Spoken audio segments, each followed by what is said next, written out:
Next, we have the General Administration Part 1, presentations by the public on matters not on the agenda within the jurisdiction of the district. The agency is prohibited by law from discussing issues not on the agenda brought to them at this time. Madam Clerk, are there any, are you our clerk? No additional comments. Okay. Thank you. Next is Consent Agenda Part 2. We have items 2 through 7.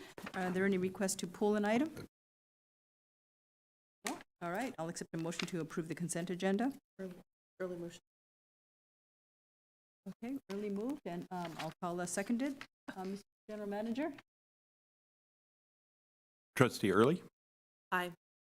Trustee, I'll call Aye. it.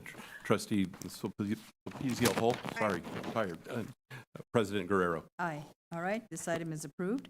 Next is regular agenda Part 3, consideration of Resolution 2025. It's June 5th, 2025, granting Reclamation District 537 withdrawal from the West Sacramento Area Flood Control Agency. Mr. General Manager, are there any comments or at this point? Any background you'd like to share with us? I'm familiar with this. Give me 1 second while I get to my portion of that to discuss it. Okay. So back, I believe it was February timeframe, RD 537, who is part of the West Safeka JPA 537, RD 900, and the City of West Sacramento all form the JPA, requested to withdraw from the JPA. 537 is no longer within the city limits. Back in 2020, RD 900 took over the levee systems within the city limits, so RD 537 is outside the city boundaries. So they felt it's probably time for them to exit the JPA. So between Paul Dirksen, the flood manager, our attorneys, both city, West Safeka, consulting attorneys, went through the agreement and felt that there was no issues with them actually withdrawing from the JPA. We actually had them discuss this with the Central Valley Flood Board. The Central Valley Flood Board came back with a letter that didn't state a lot, but basically the JPA is still on the hook for everything that we're supposed to do. So all fees that were donated, not say donated, not the correct word, but each of the city and RDs funded West Safeka in the early days. Those funds have all been repaid. So the RD 537 is not owed anything, nor do they owe the district anything at this point. So it's our recommendation that the 537 withdrawal move forward. And this will also go to the city council meeting night, I believe, and also the West Safeka council, so our board meeting next week. So everybody will kind of hear the same story, and Paul probably has a longer story than I've got, but we're all in agreement that the withdrawal is acceptable. Okay. Is there any public comment from anyone? No? Okay. Close public comment. Yes. I just wanted to make sure, is there any, I appreciate the background and the context, any major downsides or cons to pulling out? I don't think so. Again, they're not in the city limits at this point. And so from a funding, we had a discussion this morning. RD 900 has been maintaining the levee systems, so our funding has been in place since 2020 to maintain the project. And once the Army Corps finishes the entire program, RD 900 will have the funding to operate and maintain it. So we're not leaning on 537 for any operation maintenance funding. So it's already been taken care of in earlier agreements. Can you remind me, why were we a part of West Safeka in the first? Good question. Anybody want to address that one? Paul? kind of before my time, but I think what, Or mine as well. yeah, so I'll start off and anybody can jump back in. So the three organizations, the city, RD 900 and 537, all came together as one unit to help push funding the Army Corps and the state to improve the flood protection within the city. So my belief is that the three agencies were stronger than three individual agencies. So it was, West Safeco was formed to help push the Army Corps and the state to fund and work on the levees within West Sacramento. I think a lot of that came from Safeco, the Sacramento Area Flood Control Agency. They had done that previously, and so I think the model was set by Safeco. So West Safeco kind of took that same model to again push the funding from the state and the feds to move flood control forward. What happens to West Safeco if we pull out? Are they fine without our funding? They continue to operate? Everything If 537 pulls out, or if we pull out? Because right now we're talking about RD 900, right? no, this is 537 Got it. pulling out. So RD 900 and the city will still form West Safeco. So Got we're still there. It's just 537 removing themselves from the JPA. Okay, that is So very helpful. If one of us pull out, then yeah, that changes things significantly. So that would not be a recommendation. I appreciate that. Mhm. So 537 doesn't bring, it sounds like really any significant funding to the table that we, I would say that's correct, yeah. Their knowledge of the city and the district is quite strong, but we've got good relationships with the board members and so on with 537. So if we have questions, and they're more than willing to help us out. thank you very much. Any other question? All right.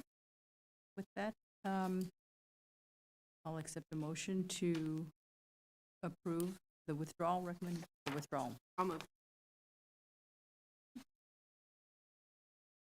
Mr. General Manager, Trustee Spezio Hall moved, Trustee Early seconded.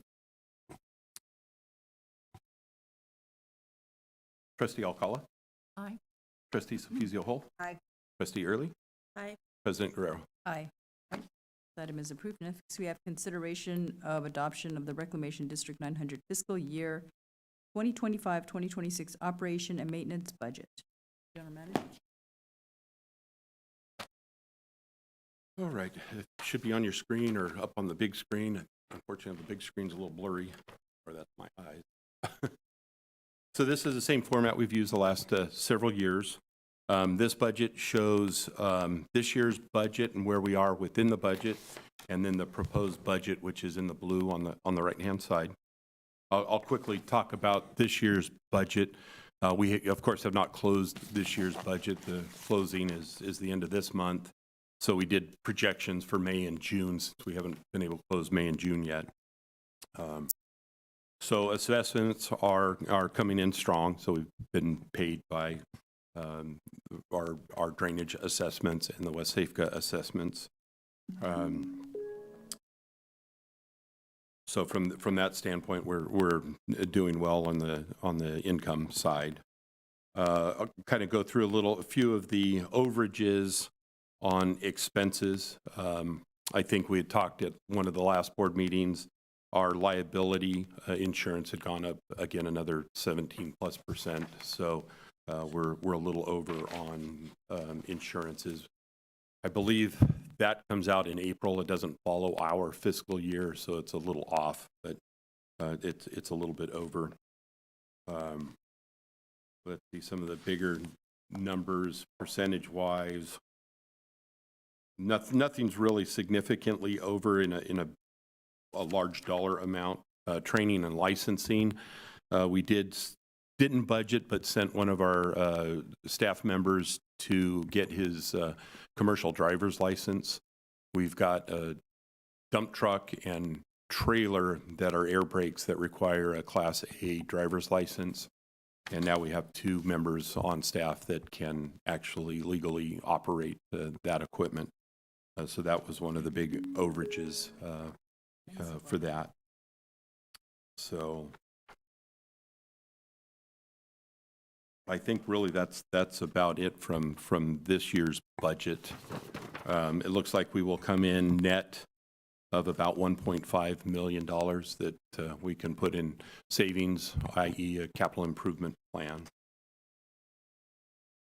So I'll ask if there's any questions on this year's budget Any at this questions point. among the trustees? No?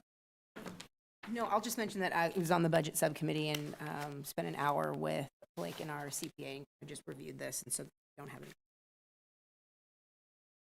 All right, no questions. I'll So put it- the fiscal year 25-26 budget, which is in blue, the board approved the 2.25% increase in the assessment, the drainage assessment, as part of the consent item. So our income goes up a little bit for that. The one income item that we will not receive this year is the FMAP funding, the maintenance assistant program, flood maintenance assistant program. Due to the state's budget, DWR has cut that program for now. So we were eligible. I think this last year we received close to $300,000 from that program. So I've zeroed it out for this year, and when we get into the capital improvement program, I've zeroed it out for the next 10 years. We don't know if and when it comes back.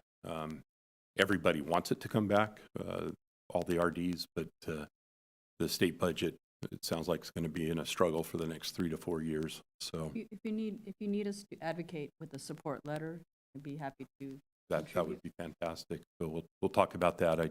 Yeah. We had a California Central Valley Flood Control Association board meeting and this morning, and I think we're looking for advocacies on a lot of this stuff, because DWR, they have the choice to defund some programs. You know, they're given a dollar amount to cut, and then they get to choose what programs to cut, and that's an important one for the levy district in the Central Valley. So Yeah, we definitely have to elevate this. Yeah. Forward. the other item that I've included in here is our compensation, the district staff compensation. Social Security increased their salaries by 2.5%. I did increase the salaries by that same amount for staff.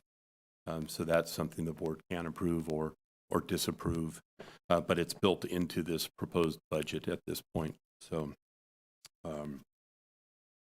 I did increase some of the costs. You know, fuel prices have gone up, electricity has gone up, so I've increased those. So far, we've been under what we budgeted last year, which we increased also. So it's all kind of dependent on the bad weather of winter. This year was not too bad for us. So we weren't running pumps 24 hours a day for weeks on end. So we didn't go through a lot of fuel or electricity that we could have. But to be safe, I increased it. And then let's see, what was the other increase that I was going to mention? And these are reflected in your staff report, right? The increases and the Yes, changes? correct. Okay. I'm not missing it. Yeah. Yeah, and this budget's also part of the staff report too, so it's attached, so. No, I mean, I appreciate this, but like just calling out, 5% here, 2% here. Yes, yeah. Okay. Thank you for seeing it. So when all said and done, the excess income is 1.4 million that would go into our capital improvement program at the end of the year. So we're still in the black at this point. Very much in the black at this point. So Blake, so, can you yes. do me a huge favor? Can you actually tell me exactly where in the report the increases and the changes are in your staff report? Like, literally just maybe give me a page number. I don't know if we have each. Here, number. Martha's helping me. 64. Thank you.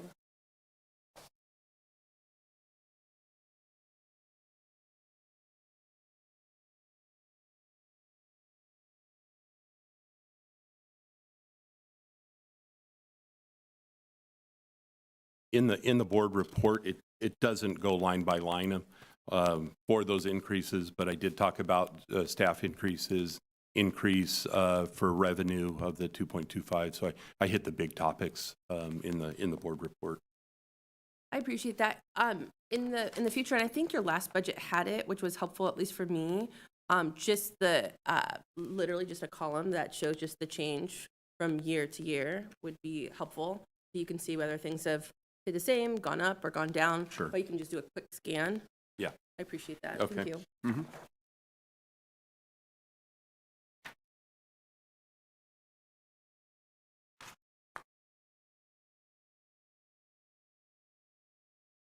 Any additional questions? I just grabbed-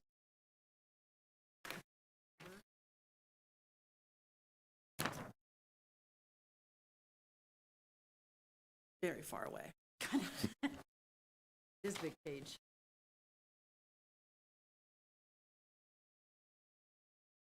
Yeah, it would be helpful literally just to have a column and then you wouldn't even have to.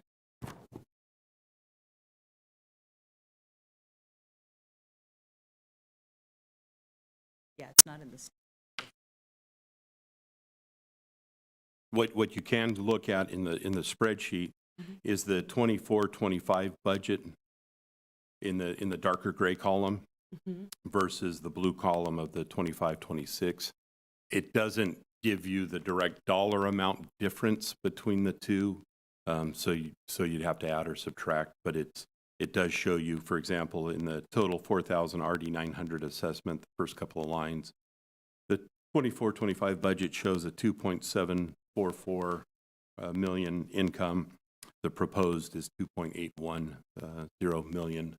So you can look at it that way. But I think last year we did provide a different table than just this one. So I apologize for not providing that one this go round. It's okay, Blake, I appreciate you, and Martha pointed out that the notes do have it, it's just quicker and easier just looking at a column, and so you can very quickly hone in on any major changes that you need to, that's Sure. all. Yeah, the notes there, explain what the dollar amount is for. It doesn't necessarily tell you the difference, the plus or minus. It actually looks like it might, right? So assumes a 2% increase Yeah, on so note some 3. of the line items do, yes, but not all Not of them. all of them? Yeah, Okay. Yeah, it would just be helpful, just to have it all in one place. sure. That's my only comment. Accept the motion to approve the budget. So moved. Second. Trustee Alcala moved and trustee Sulpicio Jose. Please call the roll. Trustee Alcala? Aye. Trustee Sulpicio Hull? Aye. Trustee Early? Aye. President Guerrero? Aye, thank you. Next is number 10, Capital Improvement Program. Mr. General Manager. All right, so I've been trying to get this out for a while now. This one, we put together a little report, and that's the attachment A in the document. And so what we did is looked over the upcoming 10 years, starting with this budget. So in the big spreadsheet in attachment A, you'll see the revenue, net operating revenue, which matches the budget we just approved. Expenditures match the expenditures that we just approved in the budget. Wrong paperwork in front of me, excuse me a minute.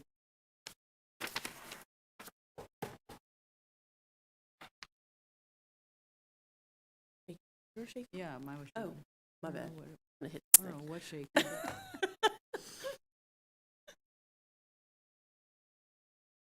And then we get into the 6,000 series capital improvement project. So what we did is broke it down into our pump stations. Those are probably our more significant costs. And then we broke it into our levee rehabilitation rehab, and then vehicle replacement, maintenance equipment replacement, drainage maintenance, and IT upgrades.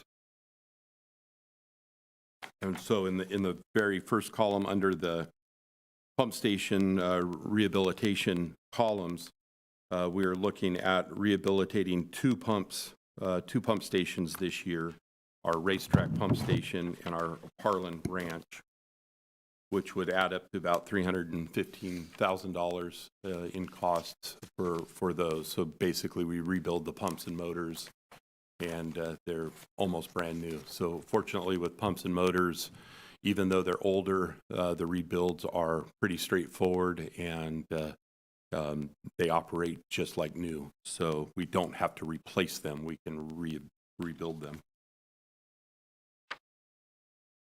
Put my glasses on, excuse me. Then we have levee and patrol road improvements. So every year we try to add a little bit of more gravel to the roads just for access during the winter months. And unfortunately, we've had to replace a lot of fencing over the last couple of years. We've got people driving off the roads, crashing through our fencing that keep them off the levee, but they seem to tear out quite a few feet of fencing and cabling. So we've had to spend a lot more money on that than we anticipated, but we're in the process of that. And one accident, the vehicle left the license plate behind, so there could be an insurance claim on that one. So we're working That'd with be the good. city PD on that and the best way to go about it. So, and then vehicle replacement for our pickup trucks, we're looking at right about a 10-year replacement of pickups or the vehicles we drive every day. Some of our vehicles are older and have no problems. So we're kind of using 10 years as a judgment right now as to when to replace them. Our trucks take a pretty good beating. We're in the dirt, we're driving slow, and those are the two worst conditions for vehicles. And so we've got a couple of test vehicles to see if they last longer than 10 years right now. And so we'll report back on that. But we talk to other districts too as to what their replacement, sometimes they do mileage or years. We decided to look at the 10-year policy or 10-year replacement program. One of our vehicles is 9 years old and it's normal pickup, and we ended up having to spend about $8,000 on it this year to redo parts of the engine. So hopefully that will last us another 4 or 5 years. But so again, looking at a 10-year replacement on vehicles. Like, what is your average miles on your vehicles? Or like, for instance, the truck you just gave an example of, how many miles did it have on it? It's a 2016, and I believe it's got about 120,000 miles on it. So mileage-wise, it's up there. And today's trucks are turbocharged vehicles, and dust doesn't work well with some of the vehicles. And the big V8s are harder and harder to come by, but those are the ones that last and can take a beating. And you know, a lot of the newer vehicles we're shooting for better gas mileage, but they don't do as well in dirty conditions. So that's why I said it's maybe a 10-year and hopefully longer. But two of the pickups have these turbocharged engines. Those are the only engines available in them, so we can't do anything about it. So it's a kind of a test to see if we can go 150,000 miles, 12 years. So not 100% sure yet with the conditions we drive in. Thank you. So along with vehicles, the pickups that we use to tow equipment, we also have tractors and mowers and so on. And we also put them in a 10-year period. And it looks like this year we don't need to replace any of the heavy-duty equipment at this point. And we do believe the John Deere tractors will last much longer than 10 years. But again, we put everything on a 10-year cycle to be safe and show you where the budgets land when all said and done. Like, just so I'm keeping up with you, Mhm. on your vehicle replacement, Yes. you put the year of it. Are we to assume that the year of the vehicle is the year you bought it? Yes. Okay. Yeah, the year we bought it, or it'd be the year of the vehicle. I think most of the vehicles that we have purchased, to my knowledge, we bought brand new, so we didn't buy a used one or something, but those are all the years of the vehicles. I think our oldest truck right now is a 2011. There's a couple of utility trailers that are older than that they should last 20, 30 years type thing, but we did put them in to be replaced every 10 to 12 years. If we overload them, we can do damage. We try not to, but there's always a possibility. It might be cheaper to buy a new one than to fix axles and so on. So Got it. The only thing I'd flag then, if that's the case, is sometimes when you buy a new vehicle, you could buy it ahead of time, right? So in 2022, you could buy a 23, right? yeah, right. Or in 23, you buy a 23, or in 24, you buy a 23. So I'm assuming you're paying attention to also not just the year it was made, but when y'all bought it. Yes, definitely. The benefit we have, because we're a special district too, the state of California has negotiated prices with That's the different automotive Plus- companies, so we get the vehicles at a substantially reduced price. Amazing. So that helps out significantly. Don't get a lot of options, but the price is a lot lower than what you and I can buy a vehicle for. So That's really good to hear. so Thank you. it helps us out quite a bit. Can I piggyback on that? Is that why we buy Fords? Yes, they actually do have negotiated prices with pretty much all manufacturers. Just so happens, I think, we bought a couple vehicles either last year or year before. Coming out of COVID, nobody could supply the vehicles. Ford was the only one that actually could supply vehicles. At this point, pretty much our entire fleet is Ford, and so if we can interchange oil filters and air filters, it just makes it easier to stick with one brand than to have a Dodge, Chevy, Ford, and trying to keep up with the different maintenance products. So because we've got a full staff and a mechanic on hand, we can do our own oil changes, or we do our own oil changes now and not have to take them into the shop. And so he can have a stockpile of equipment, get the parts and pieces at a better price. We don't rebuild engines or transmissions; those go to the shop if we have to do that. But we can do the general maintenance on the vehicles at this point. Thank you.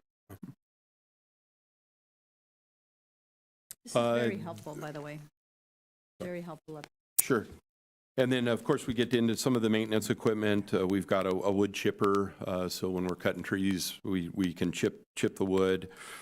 I included our maintenance for the main office, and then our old shop. And then we do have a new generator that we talked about in general. We don't own it. It would be part of a capital improvement purchase if we choose to go that route. We still have our consultants working on that for cost-wise, but it's listed on here. We also looking at a portable generator. Those are big cost items, a couple $1 million type of cost, and so those are spread out over the next few years. Drainage maintenance, we've got Blacker Canal to deal with, and we'll talk about that later in the board meeting. Main canal, bigger cleanup requirements. A lot of this fits under our general maintenance, but every great once in a while there's a bigger project that comes up, so I included additional funding for that. Culverts, the district actually owns and maintains. I can't remember off the top of my head now, but miles of storm drain culverts that do need to be maintained and cleaned and so on. So I've included that in the budget. And then our IT upgrades, which again we'll talk about that later on in the board meeting. And then potentially SCADA, where that's communications with our pump stations, electronic communications, where we'll get feedback to our cell phones, to a computer, so our guys aren't having to circle every pump station late at night, and it'll tell us that a pump station is down or blocked or something like that. So we're in the process of working on that at this time. So anyway, when you come down to year one, our total expenditure, including our typical O&M expenditure, would hit, it looks like $6.4 million. Right now, we have an unrestricted, our savings account's $14 million. So that's what we've got in the bank right now. So that would leave us at the end of this fiscal year at roughly $11.6 million in the bank. So as you go through the next 10 years, at the end of 10 years with replacing vehicles, replacing pumps, we would be left with $7.4 million in savings based on how I set this program up. So we have not bankrupted the district by every 10 years replacing vehicles and repairing pump stations and so on. So there's always something that unusual that could pop up. Talked with a couple other districts. They like to keep two times their operating expenditures as savings. So our operating expenditures of I'll round numbers, 2 million. So we have, if we did 2 times that, that's 4 million. At the end of 10 years, we have 7 million in the bank. So we've exceeded the recommended 2 times the expenditure budget. So I think we're in good shape. Our accountant look at it, and this was also prepared with one of our consultants. So everybody was real happy with this budget. So now it doesn't take into account, the uncertainties that hit and the potential lack of FEMA support in the future and that sort of thing. So there's a lot of unpredictability, but these are the hard numbers that we know that we've got to do and look at. Some things can get postponed a little longer than other things, but this could be changed real quickly if we need to move money around or, different equipment needs to be replaced sooner than later. So, Any questions, any concerns? Okay, go ahead. Yeah. So I appreciate being cognizant of the fund balance. I have to admit, anytime I'm seeing, and I've brought this up actually here before, structural deficits or operational deficits, it makes me slightly nervous. And so I don't think that's what this is. It seems like it's more capital improvements that are informing the deficits. However, my question is, we are literally taking our funds and over the years, cutting it basically in half. How did we get to a place where we had 14 million in reserve? Because it makes me think that our spending cadence was drastically different than what we have changed to. So I think when the district passed their drainage assessment 2016-17 timeframe, so funds started building at that point. So that was a good increase for the district. And did we just not spend them? Yes, or? that's basically it. So we've got maintenance that has not been done in many, many years. And I think partly we went through several general managers, and then we went through COVID. And so there's been about 6 years of, call it inactivity, of the big things that needed to be or should have been repaired and looked at. And so now we're back into a program of getting things up to date and making sure they are running correctly as time goes on.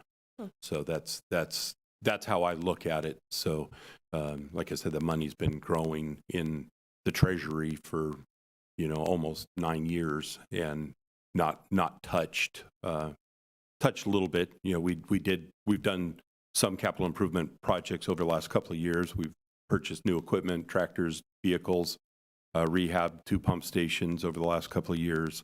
So we've actually done work from a capital improvement standpoint.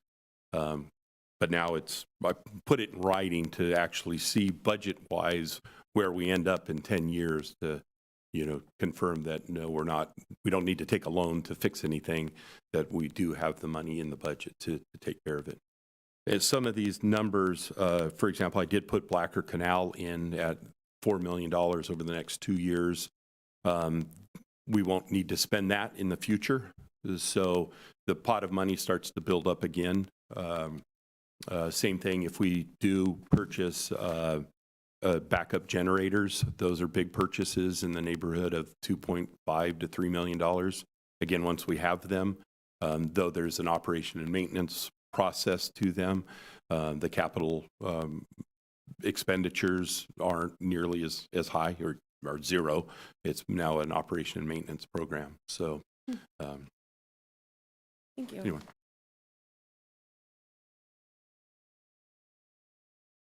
Good answer. Thank you. That explains a lot, how we got to where we're at. A nice, healthy, robust service. And then, this is a program that can easily change and I'll say be manipulated in the event that something unexpected pops up. We could potentially delay some of the activities to cover costs without having to get loans and so on. So it's a moving target, I'll say, but this is, our best guess at over the next 10 years of some of the things we do need to do within the district. So. Okay. So we have to, any other questions to adopt this? The motion? So moved. Trustee Sulpicio Hall moved and trustee Alcala seconded. Mr. General Manager? Trustee Alcala? Aye. Trustee Sulpicio Hull? Aye. Trustee Early? Aye. President Guerrero? Aye. All right, this is approved. Next, we have the Blacker Canal. Good old Blacker Canal. So interestingly enough, I sent this out to the board Thursday afternoon. I had a call with Cal OES, and they've approved the budget.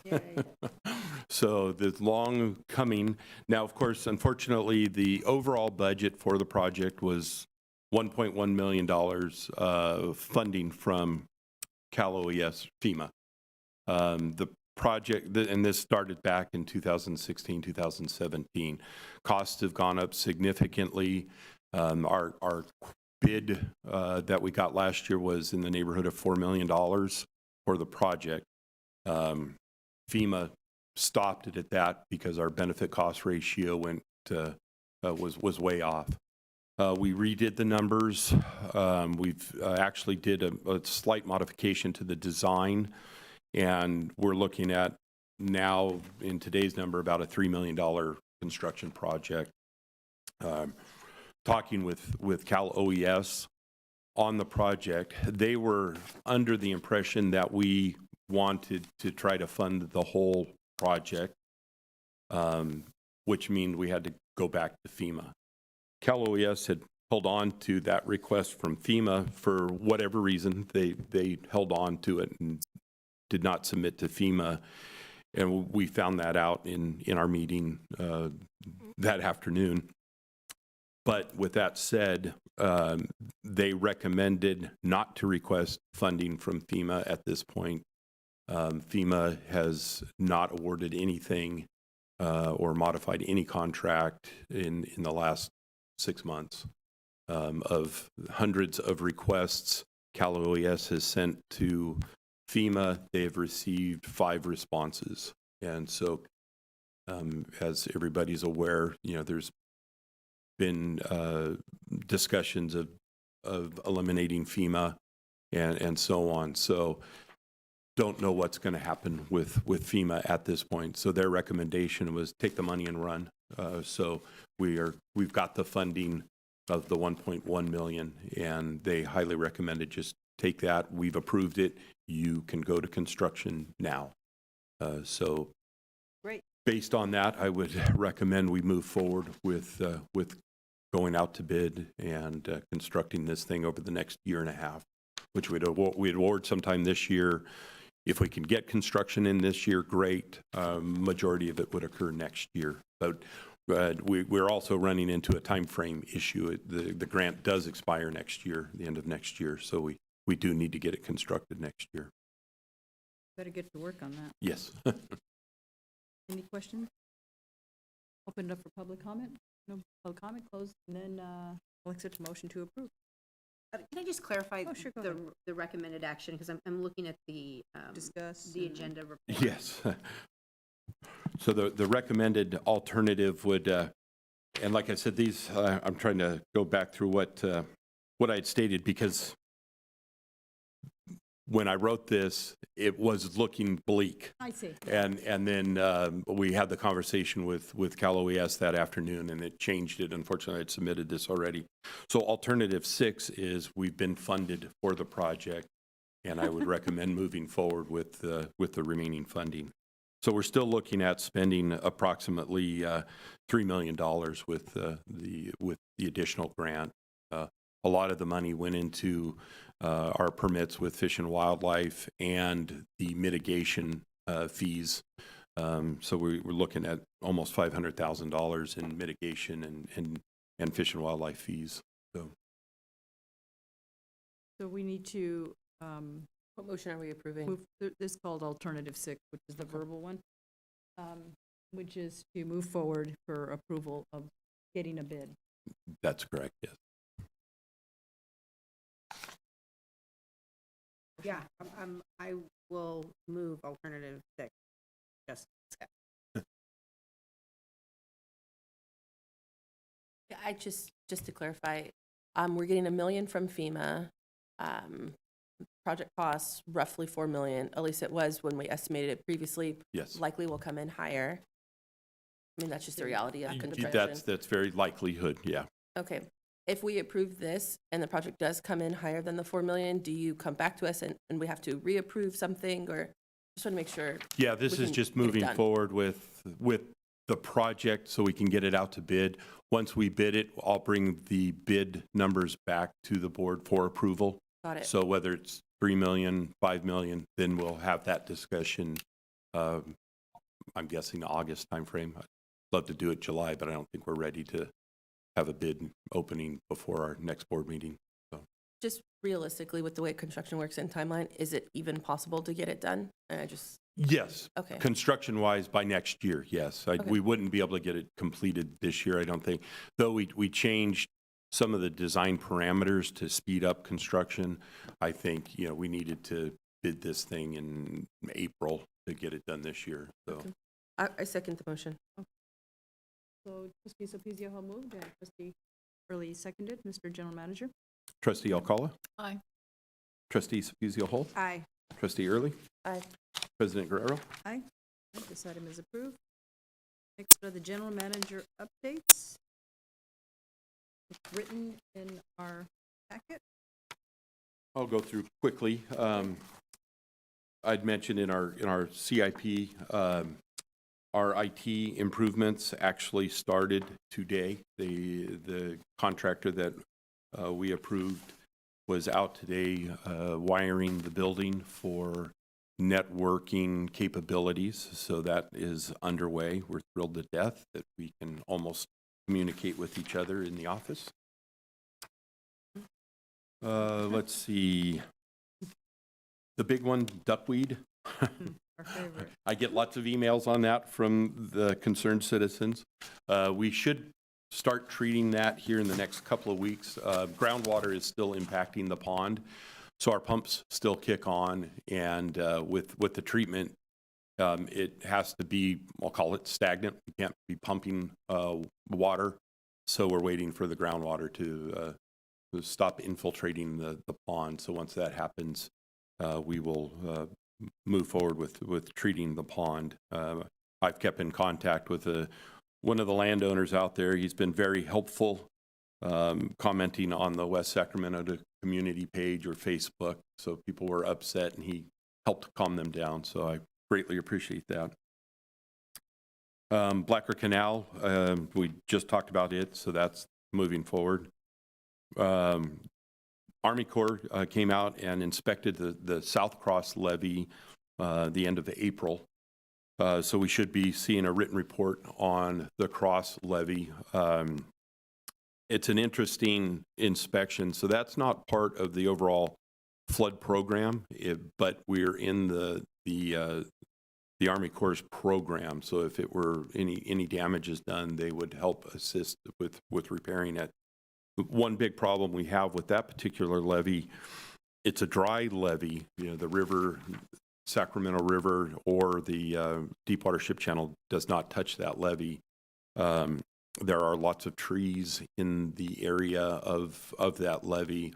In a previous inspection, the Army Corps did ask that the trees be removed.